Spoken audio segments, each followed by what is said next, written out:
जय श्री राम ट्रेडर्स। तो गैस आज थी 28 जनवरी और आज मैंने ना सेंसेक्स में एक पुट साइड ट्रेड प्लान करी थी। ठीक है, पुट साइड नहीं कॉल साइड ट्रेड प्लान करी थी जिसमें मेरा एक एसएल चला गया है। ठीक है, तो गाइस अगर आप मेरी डेली वीडियो एनालिसिस देखते हो ना तो आपको आज ये अंदाज़ा तो लग ही गया होगा कि आज मार्केट साइडवेज रहेगी या कैसे रहेगी। ठीक है, मेरे जो एसएल गया वो मेरी गलती की वजह से गया। आज एक गलती और एक बड़ा एसएल चला गया। ठीक है, तो बिना टाइम पास कर पे आपको लिया था स्क्रीन पे। सो ये चार्ट है निफ्टी का 5 मिनट के टाइम फ्रेम पे। अगर आप मेरी डेली वीडियो एनालिसिस देखते हो, मैंने आपको कल ही बता दिया था अगर मार्केट फ्लैट ओपन होगी ना तो थोड़ा वेट करना कि मार्केट अपने 200 के लेवल तक आए, फिर यहाँ पे आप बाइंग प्लान कर सकते हो। ठीक है, लेकिन मार्केट ने क्या किया, फ्लैट ओपन होते इंस्टेंट बाइंग कैंडल दिखाई। ठीक है, बाइंग कैंडल दिखाने के बाद ऊपर आने के बाद फिर मार्केट हल्का फुल्का आ गया नीचे, फिर मार्केट करने लगा टाइम पास।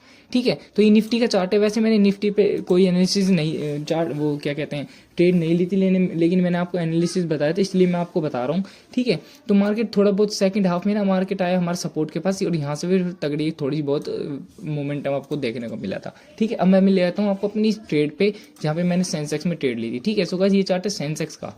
ठीक है, ये देखो मार्केट ने ना पहली कैंडल कितने पॉइंट्स की दिखा दी थी, लगभग 500 पॉइंट्स की दिखा दी थी। तो मैं समझ गया था कि आज मार्केट साइडवेज रहने वाली। ठीक है, ठीक है, तो जैसी पहली कैंडल बनी ना तो मैंने कहीं भी ट्रेड प्लान नहीं करी, हल्का फुल्का मार्केट नीचे आने लगा। ठीक है, तो मेरा एक सेटअप बन रहा था ट्रेंड लाइन के हिसाब से, जो मैं ट्रेंड लाइन के हिसाब से ट्रेड लेता हूँ ना।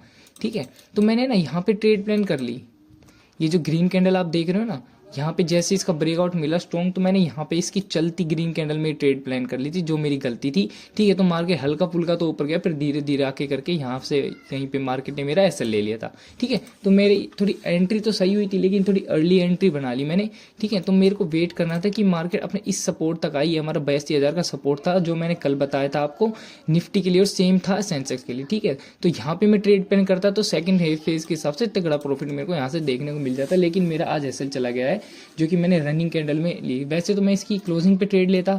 ठीक है, इसके क्लोज होती नेक्स्ट कैंडल इसका हाई ब्रेक करती तो मैं ट्रेड प्लान करता, लेकिन एक पता नहीं क्या हो गया तो मेरे को लग रहा था इस बार ये मार्केट निकल जाएगा तो मैंने इसमें फोमो में एंट्री कर ली थी। और जब हमने फोमो में एंट्री करी, जब हमारा लॉस हुआ ही हुआ है। ठीक है, तो ये थी हमारी आज की ट्रेड। अब मैं बता देता हूँ आपको कल है सेंसेक्स की एक्सपायरी। सेंसेक्स की एक्सपायरी वाले दिन आपको क्या करना है, कहाँ पे मूव मिल सकता है कहाँ पे नहीं मिलेगा। ठीक है, अब सबसे पहले हम ओआई चेक कर लेते हैं। ओआई फटाफट से खोल लेते हैं ओआई। ठीक है, सपोर्ट कहाँ दिखाई दे रहा है हमें, सपोर्ट है हमारा 82,000 का। ठीक है, पहले 82,000 मार्क कर लेते हैं। 82,000 का सपोर्ट, हाँ ये रहा 82,000 का सपोर्ट ऑलरेडी मार्क है। ठीक है, अब रेजिस्टेंस देख लेते हैं, रेजिस्टेंस कहाँ है। ओआई ना आपको मैं हर बार कहता हूँ ओआई चेक कर लिया करो। ठीक है, रेजिस्टेंस है हमारा 94,000, 82,500। 82,500 भी हम मार्क कर लेते हैं। ये रहा हमारा 82,500। आज मार्केट पहुंचने ही वाला था 82,500 से। देखो बिल्कुल 82,500 से मार्केट ने रिजेक्शन लिया है और इसी पॉइंट के अंदर। ठीक है, पहली तो मेरी गलती ये हो गई क्योंकि मैंने आपसे भी कह रखा है पहली इतनी बड़ी कैंडल मिल जाए तो आप ट्रेड मत लेना, लेकिन मेरा हल्का फुल्का सेटअप बन रहा था इसलिए मैंने एक ट्रेड प्लान कर ली थी और उसमें भी हमारा एसएल चला गया, इसलिए मैं इतनी बड़ी कैंडल्स पर ट्रेड नहीं लेता। ठीक है, तो अब आपको करना क्या है, अगर मार्केट ये हमारा सपोर्ट है 82,000 का। ठीक है, और ऊपर की साइड रेजिस्टेंस है 82,500 का। अब आपको करना क्या है, ट्रेड लेनी है 82,500 के ऊपर या फिर 82,000 के नीचे। ठीक है, अब सारी चीज़ डिपेंड करेगी ओपनिंग पे। ठीक है, अगर मार्केट फ्लैट ओपन हो जाती है ना, मान लो यहीं पे कहीं फ्लैट ओपन हो जाती है तो आप वेट करो 82,000 तक दोबारा आना। तो यहाँ पे दो पॉसिबल चांसेस बन सकते हैं, या तो पुट वाले ट्रैप हो जाएंगे, 82,000 को ब्रेक करेगा, फिर पुट वालों का एंट्री जाएगा, फिर एक कॉल सेट तगड़ा मूव देगा, या तो फिर ये इंस्टेंट ग्रीन कैंडल दिखाएगा और फिर जैसे अगली ग्रीन कैंडल का हाई ब्रेक करेगा तो हम ऊपर के लिए जा सकते हैं। ये दो कंडीशन ध्यान रखना।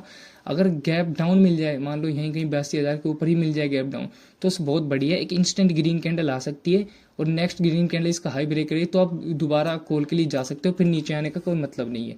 ठीक है, तीसरी चीज़, अगर आपको गैप अप मिल जाए, मान लो 82,500 के ऊपर गैप अप मिल जाए तो थोड़ा वेट करो, सपोर्ट तक आने दो, 82,500 तक आने दो। ठीक है, या हो सके तो क्या पता 1% मार्केट इसको ब्रेक कर दे तो 82,300 तक आने दो, प्रीवियस डे की क्लोजिंग के आसपास। यहाँ पे क्लोजिंग है ना, यहाँ पे आने तो फिर यहाँ से फिर ऊपर की साइड कॉल के लिए प्लान कर लेना। ठीक है, लेकिन रहना आपको कुछ दिनों के लिए कॉल में, क्योंकि जितना पुट में मिलना था वो आपको मिल चुका है। अब आप ऊपर के लेवल्स देखो है, और मिड कैप निफ्टी में भी आज तगड़ा प्रॉफिट हुआ है हमारा, पोर्टफोलियो वगैरह भी आज ग्रीन दिखाई दे रहा है। ठीक है, तो हर चीज़ में हरियाली हरियाली है। ठीक है, तो आपको कहाँ पे ट्रेड लेनी ये और बताओ। ये दो लेवल मार्क कर लो, 82,500 के ऊपर आपको ट्रेड लेनी है। ठीक है, नीचे 82,000 के नीचे आपको ट्रेड लेनी है, उससे पहले कहीं नहीं।